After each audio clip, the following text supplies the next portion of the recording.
How are Chelsea Football Club going to comply with financial fair play rules in Europe and domestically? Stay tuned to find out. My name is Neil Wood and I'm a football finance professional. This channel is dedicated to football finance related topics, using football to educate you on finance related matters. If that sounds of interest to you, make sure you hit the subscribe button. Follow us, like the video and share it with your friends. The more interaction we get, the more videos we're able to make, and the more value we can hopefully share with you. But let's get into it. Chelsea's financial results for 2021-22 were recently released. For those that recall, Chelsea needed to operate under a special licence towards the end of that financial year, as a result of the restrictions that the UK government put on Russian oligarchs, in particular former owner Roman Abramovich. This will have restricted Chelsea's financial performance. Despite that, turnover did increase from £434 million to £481 million year on year. That's largely been attributed to the return of matchday fans following a COVID season in the previous year and to an increase in commercial revenue. But what's most interesting about the announcement from Chelsea Football Club is as follows, and I quote, "The higher revenue was offset by increased operating expenses, including matchday and non-matchday costs, that resulted from resumed operations and increased staff costs. The above contributed to the group recording a loss before player impairments and one-off expenses of £26.6 million for the year ended 30th of June 2022, and an overall net loss of £121.3 million, which suggests that the player registrations were impaired by almost £100 million. This is quite unusual for a club of Chelsea's stature to impair player registration costs to almost £100 million.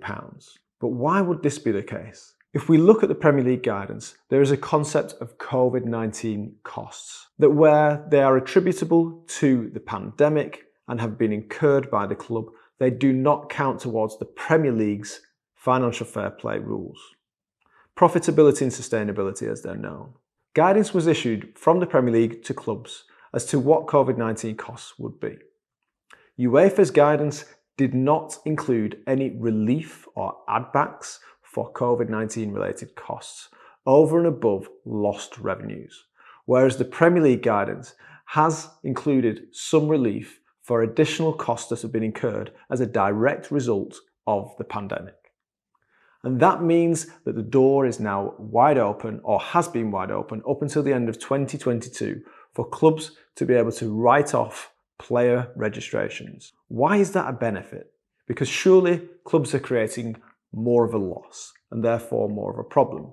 But as we've just discussed from the Premier League's perspective, these costs are not recorded in profitability and sustainability and therefore are effectively free losses. What they do is reduce the loss or the cost that's been recorded in future.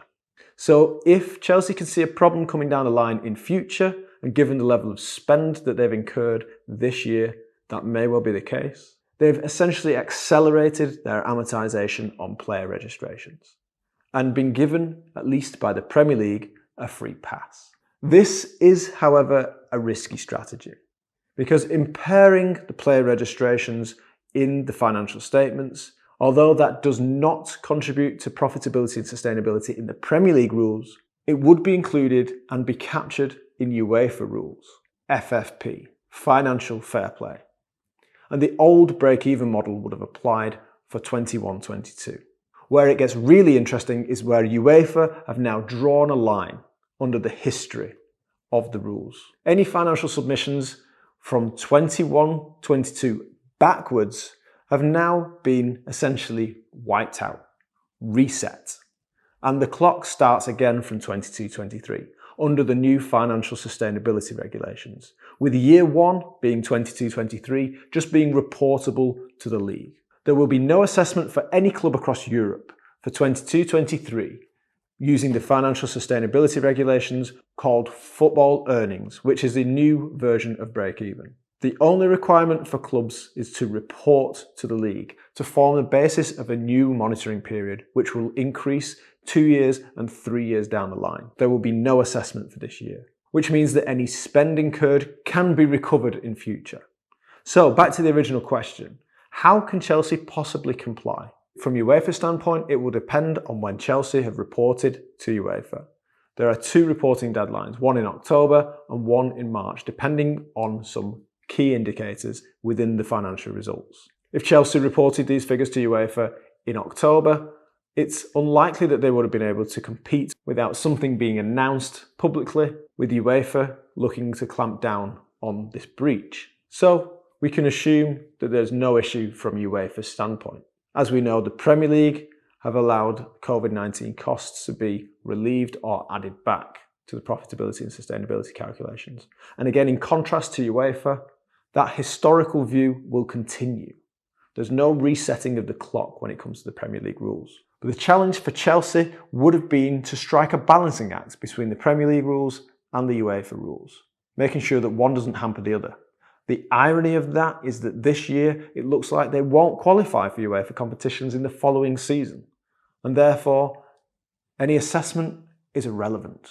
They can then utilise the next transfer window and even the one after that to sell to buy or even sell to comply. Chelsea have spent approximately 600 million this season, a record-breaking amount, and that spend and the previous acquisition price would have built in a continual qualification to the Champions League, which looks unlikely this season. The club are currently sitting in 10th place, and therefore the Premier League's rules are probably taking priority over and above UEFA's at this point in time. That could have influenced their accounting treatment or looking to justify potential player write-offs, attributing them to the COVID-19 pandemic. Premier League clubs are allowed to lose up to £5 million each season in a cumulative 3-year period, i.e. £15 million over a 3-year period. Clubs can lose up to £105 million in a 3-year period, with the difference between the £15 million and £105 million being £90 million, which needs to come in the form of secure funding to bridge that gap between what's allowable, i.e. the £15 million, with no strings attached, and the £105 million higher limit. But what have Chelsea's financial results looked like in the previous 3 years? For this, we need to look at Fordstam Limited. And although the accounts aren't out yet in full, the Chelsea website discloses a £121 million loss in 21-22. This is following the UK government's sanctions against Roman Abramovich. In the previous season, 2021, Fordstam Limited made a loss of £168 million. And in the previous season, 1920, a profit before tax of £40 million. Over that 3-year period, a cumulative loss of £246 million. £141 million above that highest threshold of £105 million. So the club, over a 3-year period, needs to justify £141 million that are related to either COVID-19 or any of the amounts that we've mentioned, be it youth, women's, community or infrastructure development, that are essentially allowable by the Premier League. It's got to be noted that the 22-23 season and the excessive spending that we've seen this year is not included in any of these figures. And if Chelsea don't perform on the pitch, and they've got Real Madrid to compete against in the Champions League quarter-final, and are currently sitting in 10th place in the Premier League, this could turn out to be a disastrous season from a financial perspective. The club will have forecast success on the pitch. It would have definitely forecast Champions League qualification year on year, which would mean a top 4 finish in the Premier League, and it's likely that they'd expect to get beyond the quarter-final of the Champions League each year. Not only is there excessive spending in 22-23, a lack of qualification for the Champions League would have a further knock-on impact into the following season. So financially, it's not looking good for Chelsea. The counter-argument to that is that Chelsea may look for some form of exceptional relief because of the treatment of the UK government against its previous owner that would have effectively restricted its trading ability and therefore contributed to the loss. So the Premier League may be sympathetic to that position because it was outside of the control of the club and the current ownership. The Premier League rules do not have any restriction around the amount of amortisation or the period over which player contracts should be being amortised. This will be restricted for the whole league, not just Chelsea. So the fact that they've signed 8-year contracts could well be accepted by the Premier League. We'll have to wait and see whether the whole league will vote for a change in rules. And this would require at least 14 votes out of 20. The strategy of a long playing contract is risky in itself. There is a commitment from the club to the player to pay wages for 8 years. There is also a prolonged period over which the player contract will be amortised.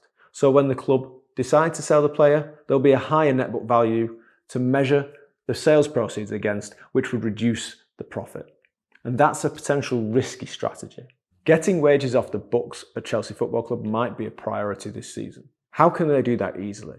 A potential multi-club model could be adopted. And although the transfer fee may not be allowable when it comes to generating a profit, it would allow wages to be shifted off the books. In the medium to long term, Chelsea need to look after their UEFA financial fair play or financial sustainability regulation submissions. This would include the squad cost ratio, which may not lead to a ban, more likely to lead to a financial penalty, and more importantly, their football earnings, which start again from 22-23. By the time they look to qualify again in potentially 24-25, they will need to have built up a cumulative position that complies with the rules overall. And if they don't, they could risk a financial sanction, or even worse, not being granted a licence. So at present, it doesn't look rosy for Chelsea. But what would it look like under an independent regulator, which has been announced, and we've covered this in previous videos? Would Chelsea have been under more or less scrutiny, in real time or retrospectively? Would the regulator be able to step in and prevent a squad from expanding beyond its means? Whatever the regulator would have been able to do, from here it looks as though a future financial problem is being stored away. It's likely that there is a plan in place from the current ownership structure to be able to manage that. If not, the future of Chelsea Football Club looks bleak. What are your thoughts around Chelsea's ability to comply with FFP, both in the UEFA and Premier League context? If you liked the video, hit like and subscribe for more. My name's Neil Wood and I'm a football finance professional.